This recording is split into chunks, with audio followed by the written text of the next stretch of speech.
Hello viewers, my name is Wrongways Gamgee, and welcome to the Quick and Dirty Role-Playing channel. This episode is going to be structured a bit differently. It's going to be unscripted, and I'm mainly going to focus on showing some of the books that I have on my bookshelf over there. I'm going to display a handful of books and give just a brief overview on each of the books. Enjoy. This is the Fate Core system by Evil Hat Publishing. This game is, I think it's the third iteration of the Fate system, originally produced by, I believe it was Fred Hicks and something Donahue. I don't recall the name at the moment. I haven't seen the actual first edition of Fate, although I have seen like Fate second edition, like as its own standalone thing, and then from there were other RPGs that used a progressively developing version of Fate second edition. You know, my first book was Spirit of the Century, and there that game kind of overloaded the player with regards to like the options that were available to them and the amount of stuff that they had to keep track of on their character book, and this condensed a lot of that. So Fate is originally based off of the Fudge role-playing system, which it would use an adjective ladder to describe like any traits that your character had, but there was also like a numerical value attached to that adjective, average being +0, and then anything above average, you know, +1, +2, +3, being like good, great, superb, and then below that was like mediocre, terrible, awful. It would be a -1, -2, -3, and so you would roll what are called fudge dice. You'd roll 4 of them, which I have. And I actually should have brought them out. But 2 sides of them are minus, 2 sides of them are blank, and 2 sides of them are plus. And so you roll all 4 of them, pluses cancel out minuses, and then whatever value came out of that, you would then incorporate into the value of the trait that you're testing, and that'll be like your total effort. And if that would meet or beat the difficulty, then you succeed. If not, then you'd fail. And so this game has those core dice mechanics in it, but also another essential part of this game are aspects. And aspects are basically like phrases that describe some part of your character or a scene. Well, let's stick with the character. That you can spend like this metagame currency called a fate point to then apply if it makes contextual sense. Like say your character has an aspect called Best Swordsman in the Land, and they are fighting a rival swordsman, and the player says, oh, I want to spend a fate point to apply this aspect because I'm in a sword fight and I am the best swordsman in the land. And that can let them either add +2 to the roll or have them re-roll after like the dice are rolled. And if I recall correctly, this fate point expenditure will be done after the dice roll is made. So this would grant players a lot of narrative control as to, or not so much a lot of narrative control. It is control, but having it done after the dice roll provides players to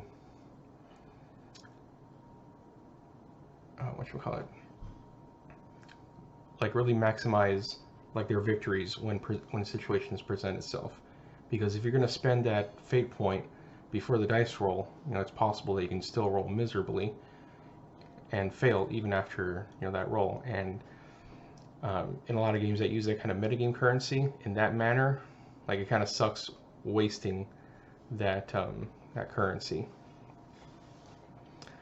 And also like these aspects, they just provide narrative context that allow characters to I basically give characters permission to do stuff in the narrative that they otherwise wouldn't. So, like, if a character had an aspect that was like a title of nobility, and they wanted to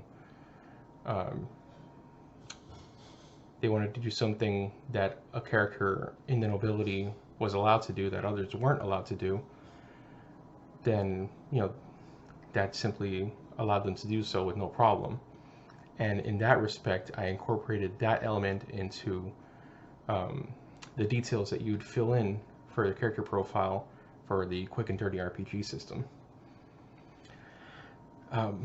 One of my big problems with this game, or with this system, or the way that it's written, is it relies heavily on jargon. It talks about aspects a lot and invoking them and compelling them. It's very gamey in that manner, instead of just talking about like the situation more directly. But other than that, you can do a lot of, I think you can do pretty much anything you can do with all these other superhero RPGs with a lot less headache and a lot more fluidity, so to speak, without having to worry about like point budgets or anything like that. This is Fate Accelerated, which is a condensed version of the Fate core system, which I just previously talked about. And as you can see here, only $5, and it's extremely thin. It's like 40 something pages, but you get a lot of bang for your buck with this book, mainly because in the Fate core system rulebook, like your main stats, like the things that have the adjective ladder ratings, are like pretty broad skills, whereas in Fate Accelerated, instead, they're approaches. And this is where I got the idea of using approaches in the quick and dirty role-playing system. And in fact, I use just about every approach in this game into the system, except I change flashy in this game into bold, but they pretty much do the same thing.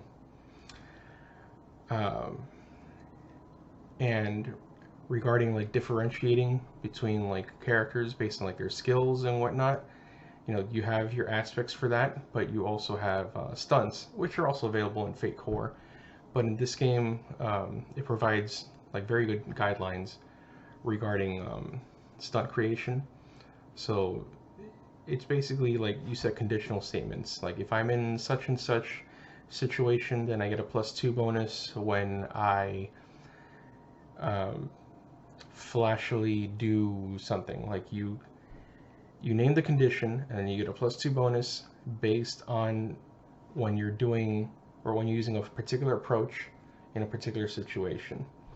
That or stunt can just provide you narrative permission that you didn't have before. Something I forgot to mention with regards to the Fate core system, but both of these books are available for free digitally, as far as if I recall correctly at the time of this recording. And regarding Fate core, there's also kind of like an in-between of the slimness of Fate and the kind of thickness of Fate core, called Fate condensed, and that one is, I believe, like 90 pages, but it trims a lot of the fat that's in this book, and that might be something worth looking into if you don't want to like go too heavy into Fate core, but you want something a bit more robust than Fate Accelerated. Alright, and that's about it for now. Stay tuned for the next episode, where I'm going to show another handful of books and give a brief overview of them. My main focus is to keep these episodes at most like 10 minutes or so long, so that I can take advantage of the audience's generally short attention span. Sorry if that offends you, but it is what it is. If you have any comments regarding any of the games that I've shown, please leave a respectful comment at the comment section. Other than that, take care and play to find out what happens.